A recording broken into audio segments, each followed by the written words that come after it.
The next sutta is 5.12.114.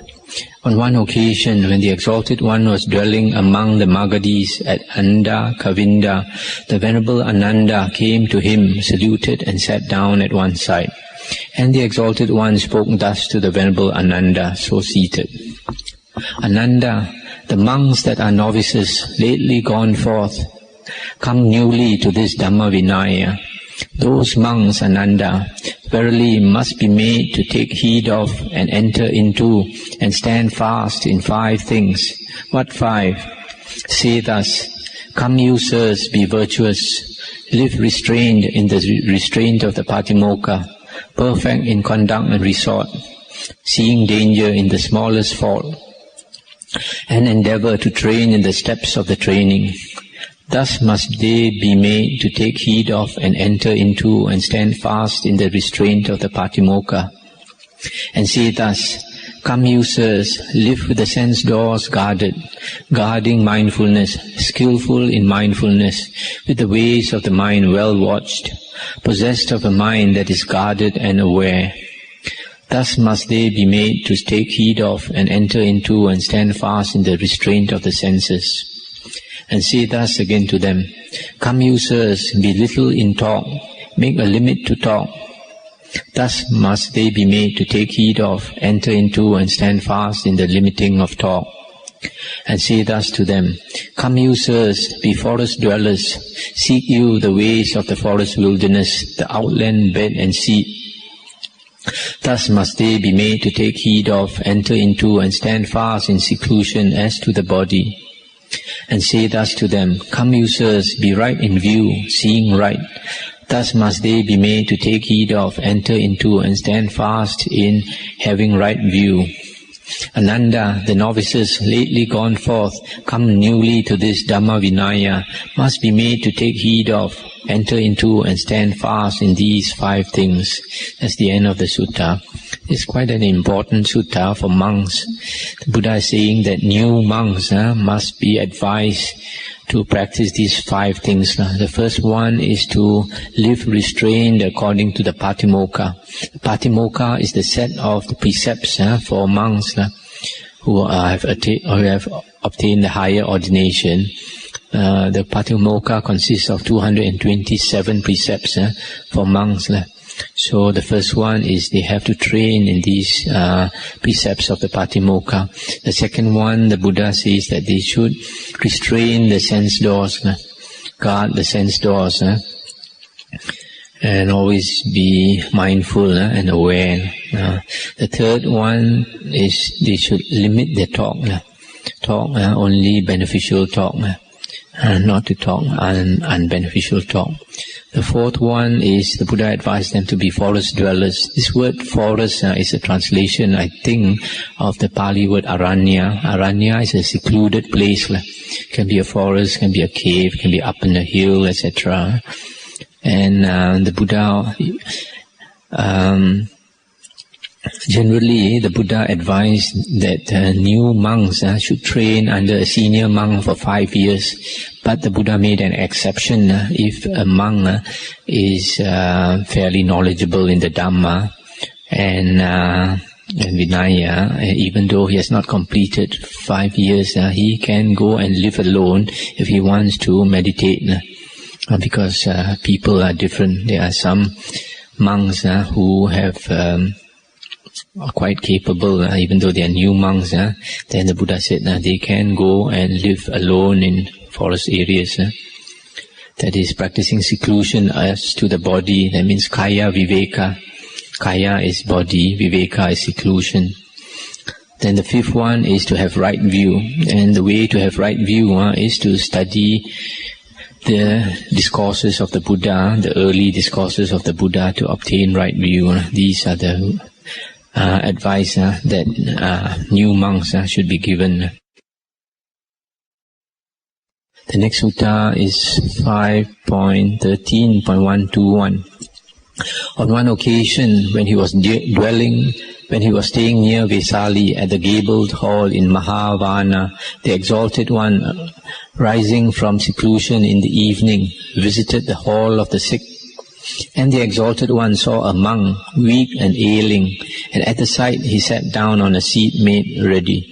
And when he was seated, the Exalted One addressed the monks, saying, Monks, if 5 things forsake not anyone weak and ailing, for him this may be expected.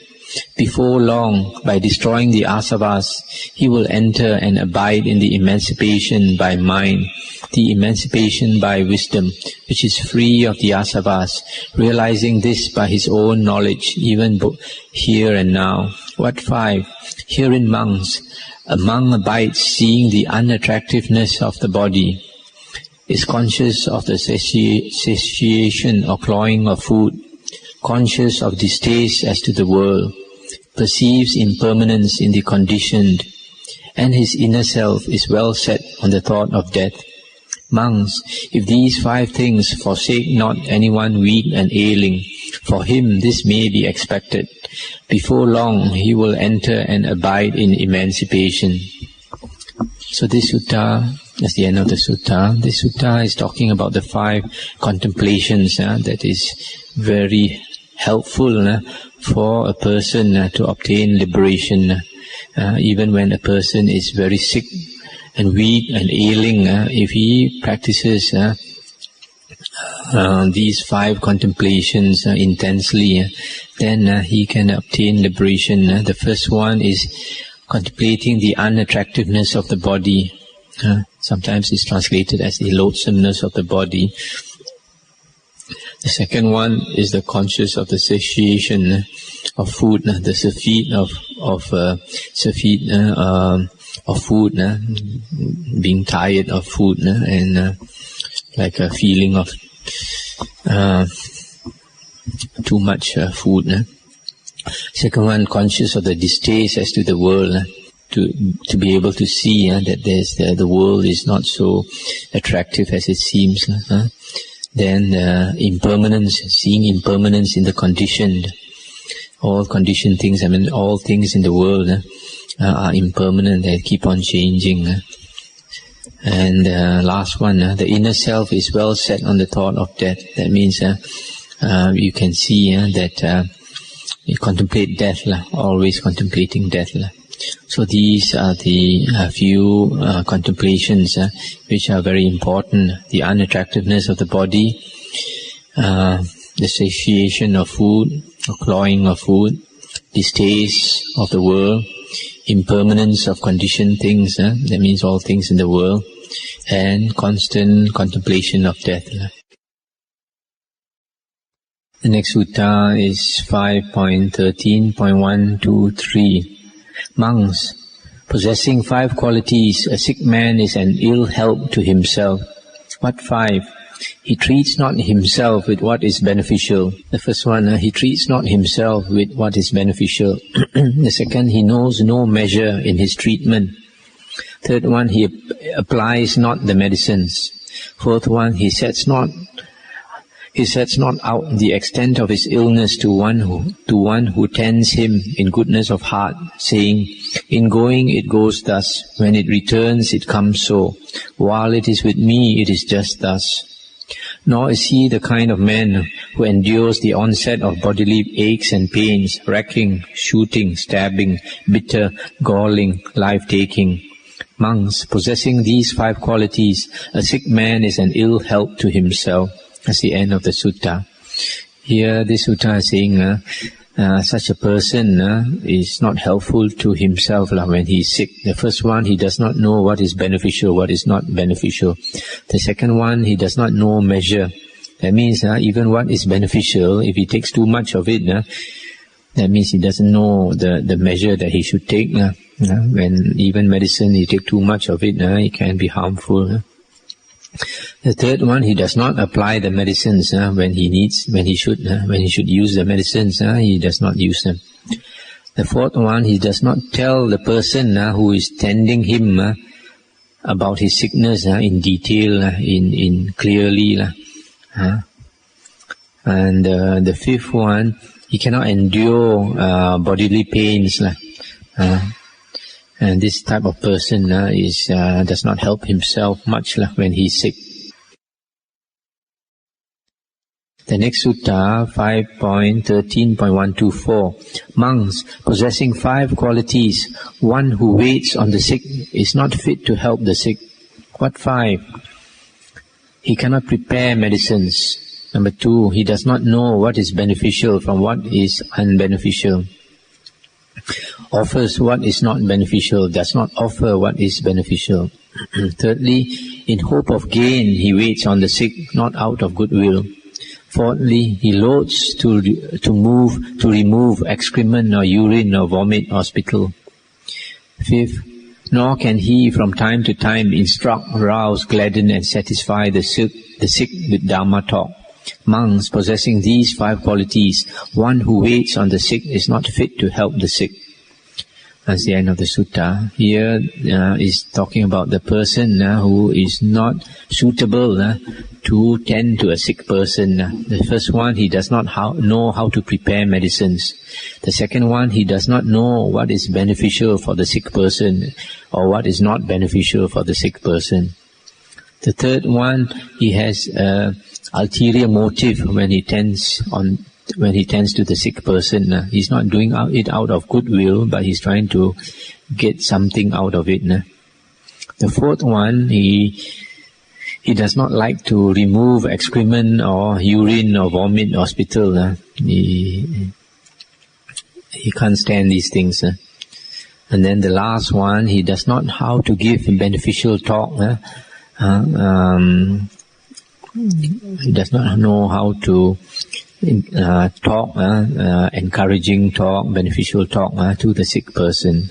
These are the 5 qualities which makes a person not qualified to look after a sick person. The next sutta is 5.13.127. Monks pursuing 5 courses, a monk is not fit to draw apart from the Sangha or order. What 5?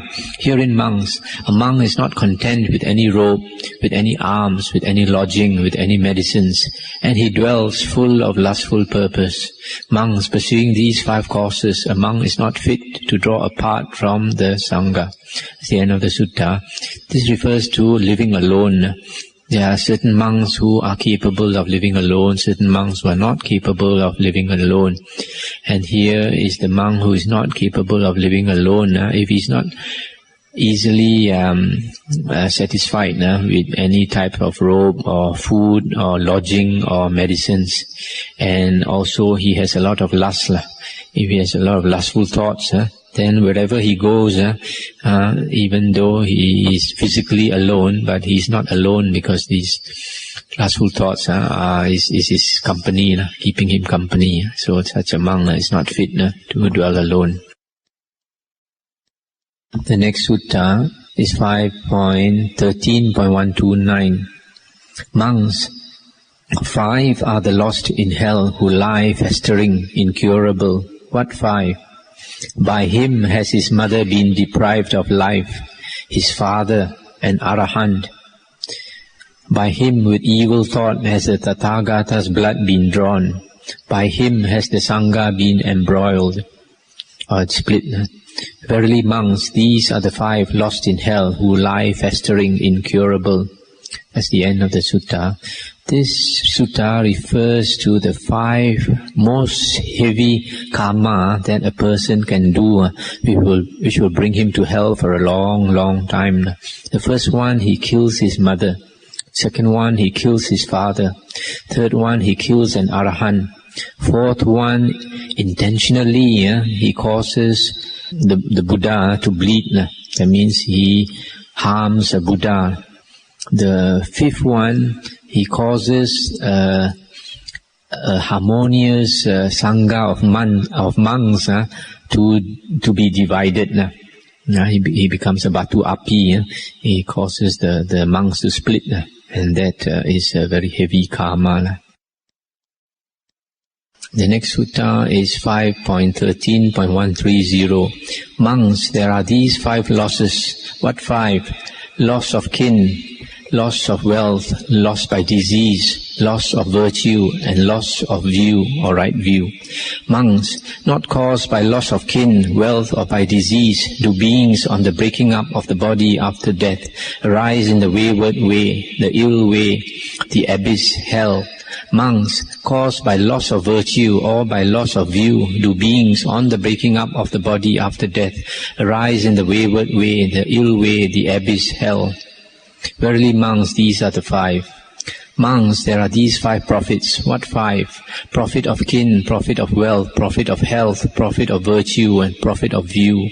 Monks, not caused by profit of kin, wealth, or health, do beings on the breaking up of the body after death arise in the happy way, the heaven world.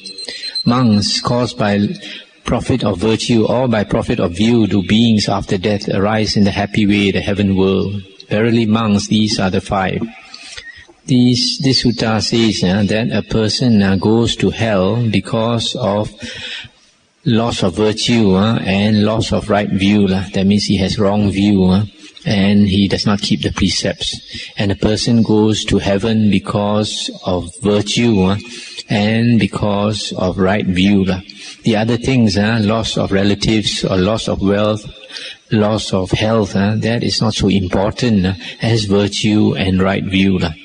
That is why studying the Dhamma is so important, because it gives us right view, and from right view we will naturally keep the precepts and attain virtue or moral conduct. So always remember, right view is very, very important. Sutta number 5.14.133. The Buddha said, monks, the Raja who rolls the wheel, a Dhamma man, a Dhamma Raja, rolls on indeed no unroyal wheel.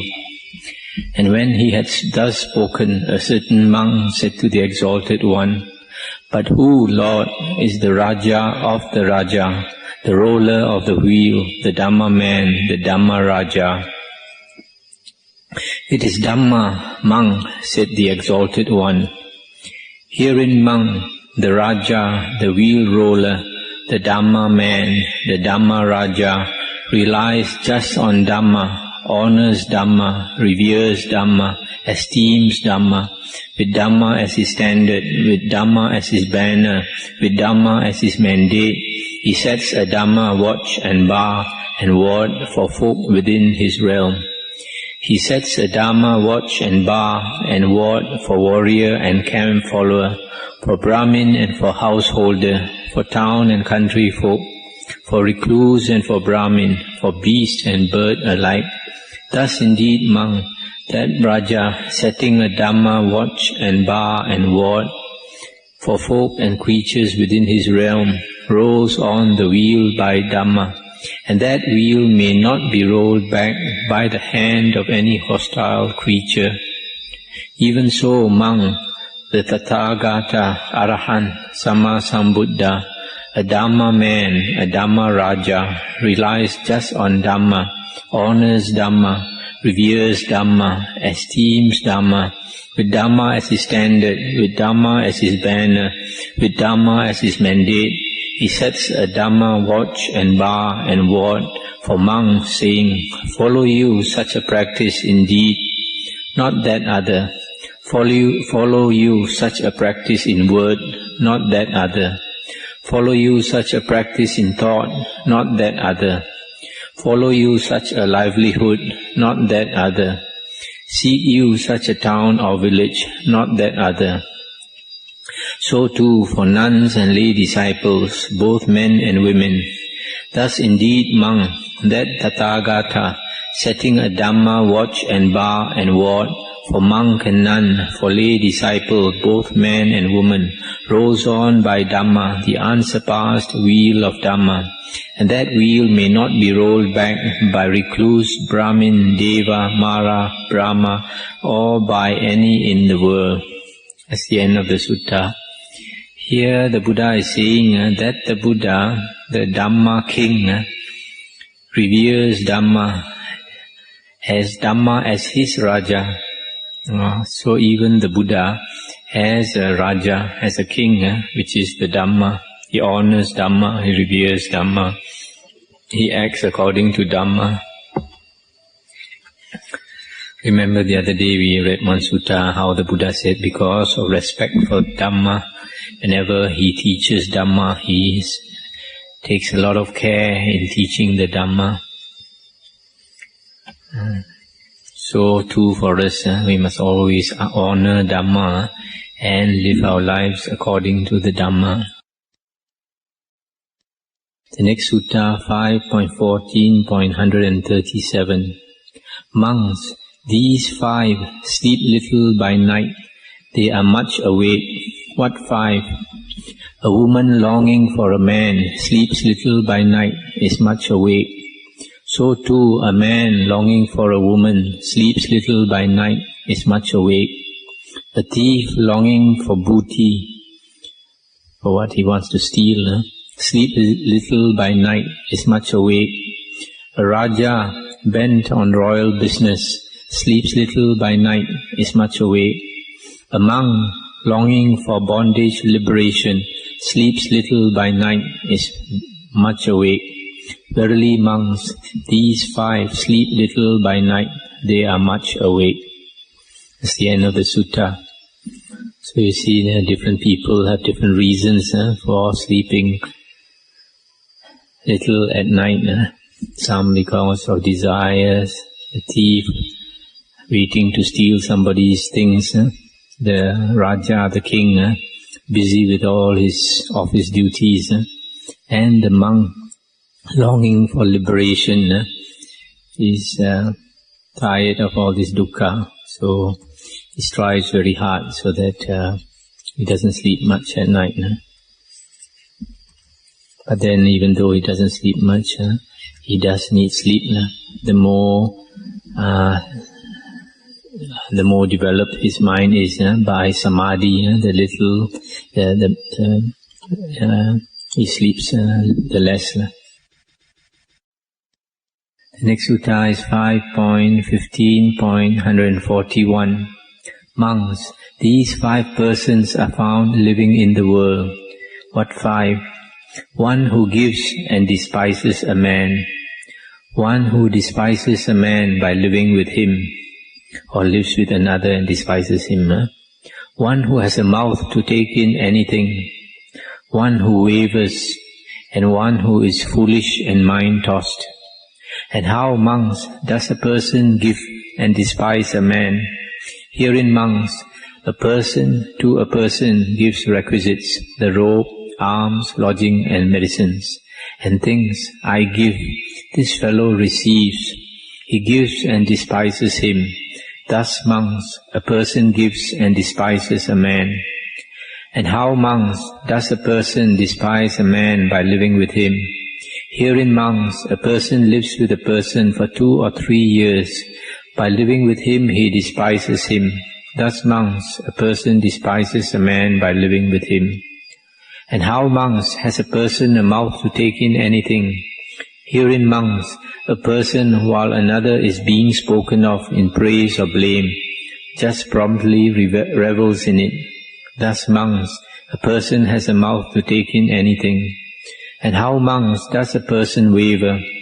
Herein, monks, a person is uncertain in faith, uncertain in devotion, uncertain in affection, uncertain in goodness. Thus, monks, a person wavers. And how, monks, is a person foolish and mind-tossed? Herein, monks, a person does not know good conditions from bad, does not know blameworthy conditions from blameless, does not know low conditions from lofty, does not know whether conditions are evenly mixed with bright and dark qualities. Thus, monks, a person is foolish and mind-tossed. Verily, monks, these 5 persons are found living in the world. It's the end of the sutta. Here, the first one, the Buddha is talking about the kind of person who gives to another and because of that despises the other fellow. Like some people, they don't have much respect for monks. Sometimes they give in, like he throws some things, like giving to a beggar. And some people, they think monks receive all the time and they because of that, they don't like monks. Some people, they give and then they lose respect.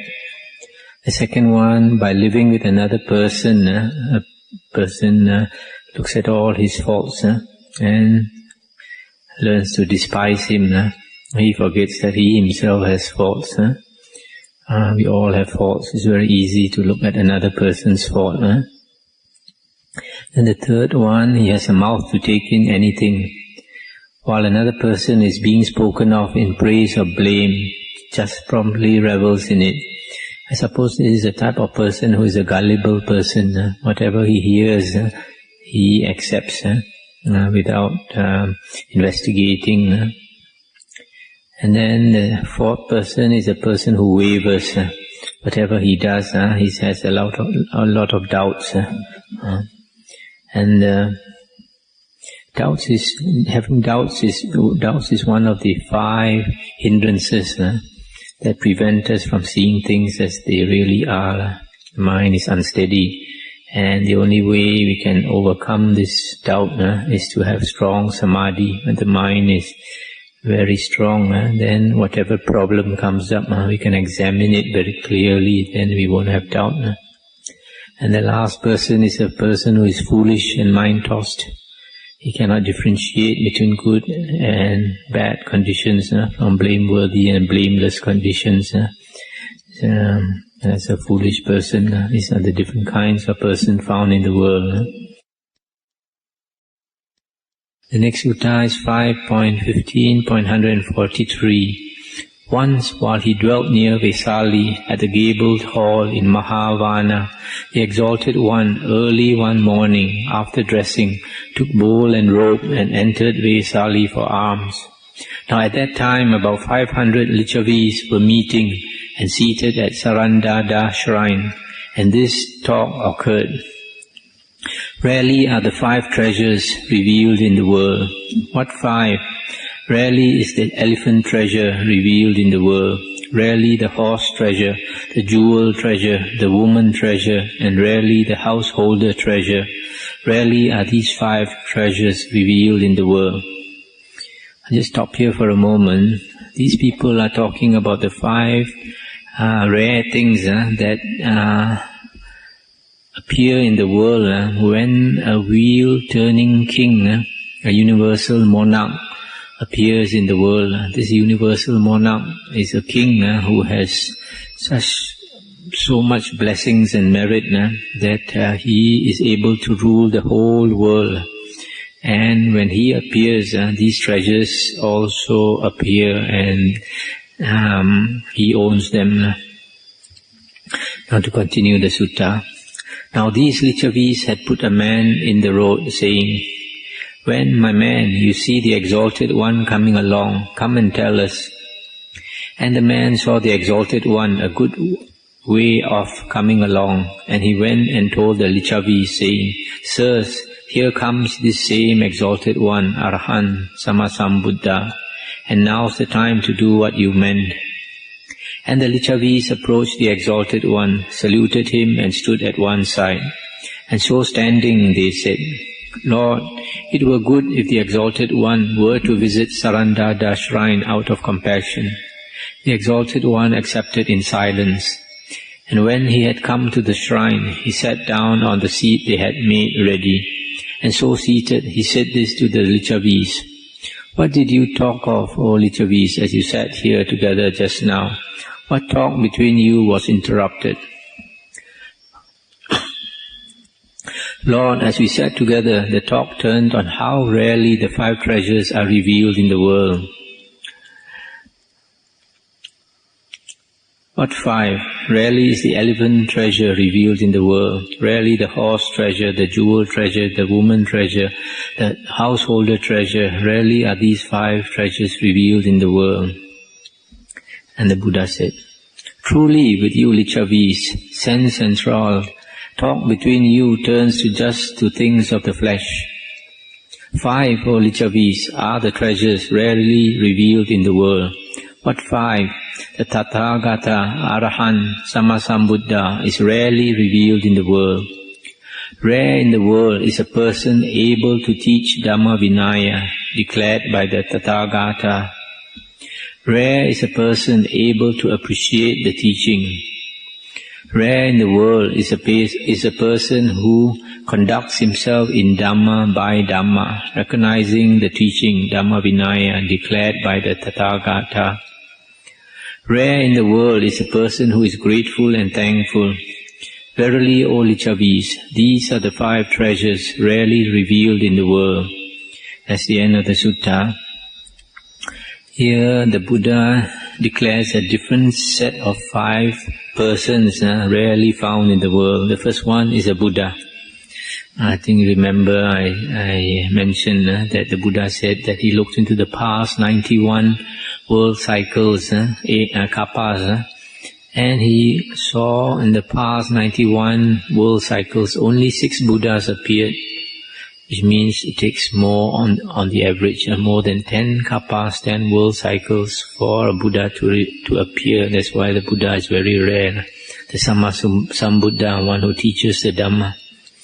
The second one is a person able to teach Dhamma Vinaya according to the way, like the Buddha teaches, according to the meaning taught by the Buddha, the pure Dhamma and the pure Vinaya. That means the original suttas of the Buddha and the Vinaya disciplinary code.